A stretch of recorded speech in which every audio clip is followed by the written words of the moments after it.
Hey there you guys, it's me Crystal, and as you can probably tell from the title of this video, I want to talk about writing advice today, and more specifically, are there qualifications that people need to have in order to give writing advice? Like, do they need to have some level of success? Are a certain number of novels written? Are a certain number of years of writing experience? But before I get into that, I put my Christmas tree up along with all the other decorations that I put up, so yay. So I've noticed lately that there are some people who feel like that if you are a beginner writer that you are not allowed to give writing advice. Where I come from on this, just to be like super plain, I feel like if you were talking about your own experiences and what you have learned in writing different projects or what you have learned from different writing books, then I think you are totally always free to give advice that is based on your own experiences and things that you have read and whatever. So I tend to put people into basically like 3 different camps of writing. You have your beginner writers, which range from like your newbie writers to people who have been writing for just a few years. And then you have your intermediate writers, which is where I put myself. And these are people who have been writing for a long time, or you've written a lot of books, and you're just like not at that stage to where like you're constantly running into things that you haven't done before or you don't know. For the most part, like things are not super chaotic with your process. It doesn't take you, 5 years to write a book or whatever. And then you have your last camp of writers, which are what I call the advanced writers. These are people who have written a lot of novels, or they've been writing for a super long time. They may not all be like super successful, but these are people like Neil Gaiman who are clearly wonderful and know what they're doing, and that is where most writers want to get. You want to get to that point where like people read your work and they just think that you're amazing and they just love what you write. Or if you're a writer, then you're looking at those people and you're like, that's where I want to get. I want to get to where like I write stories that are just that fabulous one day. And sometimes of course you have your writers who want to go from newbie to Neil Gaiman, and you just cannot do that. So when I started writing, it was the 90s, and I don't know if there were places to get writing advice. I didn't know if there were forums available. These days, advice is a lot easier to find, and you have blogs, and you have websites, and you have, YouTube videos, and critique groups, and community classes, and college classes, and some middle schools and high schools even have writing classes now, which make me so jealous. So there's so many places to get writing advice, and that's a good thing, of course, because if you need help, you can go pretty much anywhere on the internet, type in writing advice, and you will find something, probably.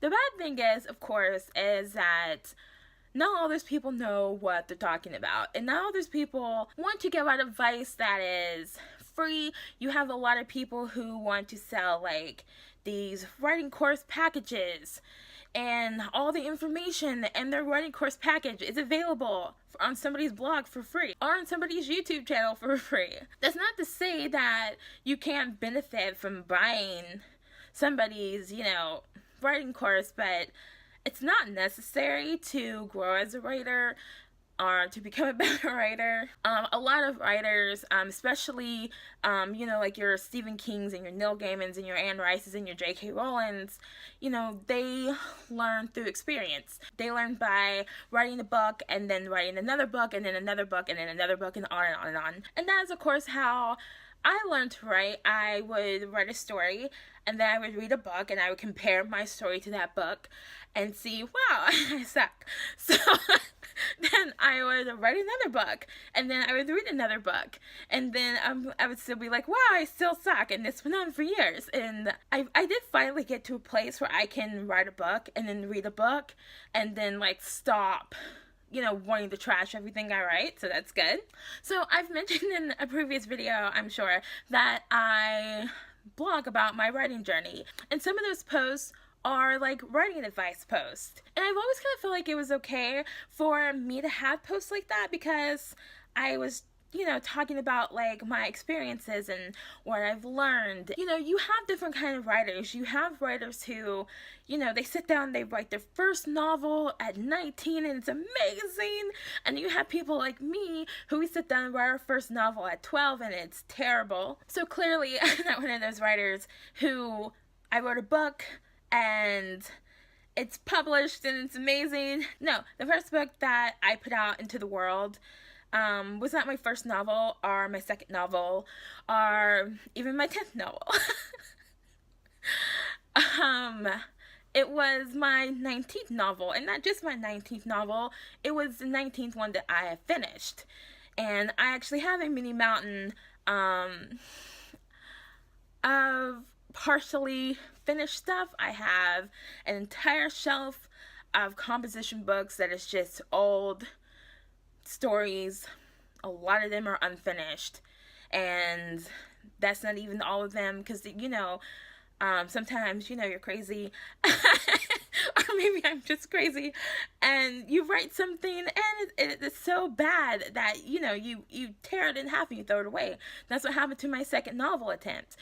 I had gotten to I want to say 75 handwritten front and back pieces of notebook paper, and I ripped it in half and threw it in the corner, and it got thrown away. To this day, I'm kind of sad about that, because I would like to go back and read it and laugh, because that's what I do in my first book. And my first novel, it is legitimately really, really bad. I recently did a post on my blog where I was talking about like the first few lines of old novels, and some of them just made me laugh, like the best laugh. And sometimes people will ask me, oh, how long have you been writing? And I'll always usually inadvertently say, oh, whatever, a long time. And my first novel was so bad, And sometimes people will be like, oh, I'm sure I wasn't that bad. No, that's insulting.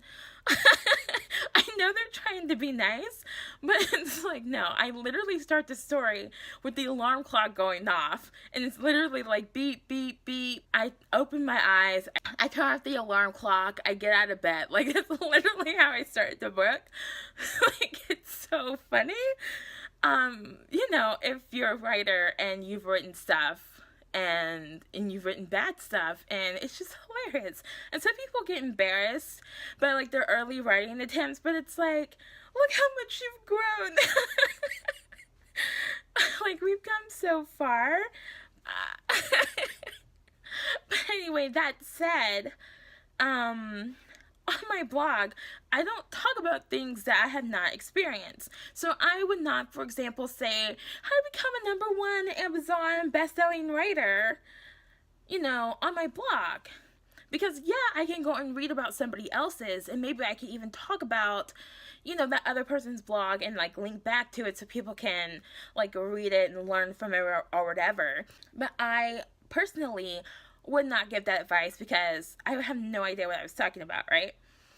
So if I'm going to give writing advice, I'm going to talk about outlining and brainstorming and in my last week's video, how I take notes, and because I've tried so many different things, I can talk about, trying different genres and writing in different point of views and different tenses and, multiple point of views. When my last book came out last month, Winter Siren, I talked about what I learned from writing dual first person point of view for that story. Now, when you're like me and you end up with this big stack of books that you've written, you have probably tried most point of views before. So I have tried, dual first person before. I hadn't done it in a long time, but that's not going to stop me from trying it again. So I can talk about things like that. But anyway, what I'm saying is, on YouTube, there is a community of writers and authors, and some of these writers and authors give writing advice videos.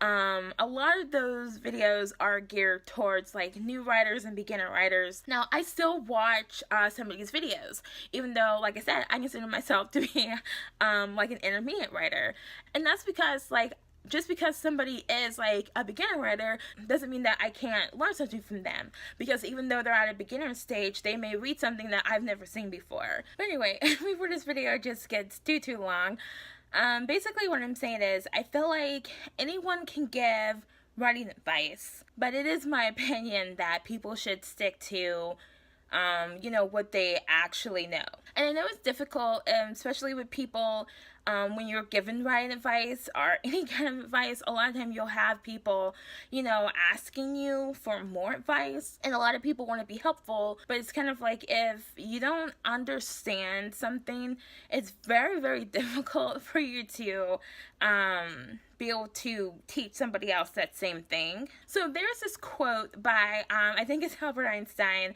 that says, if you can't explain something, then you don't understand it well enough. And I feel like, you can reverse that. Like, if you don't understand something well enough, then you can't explain it.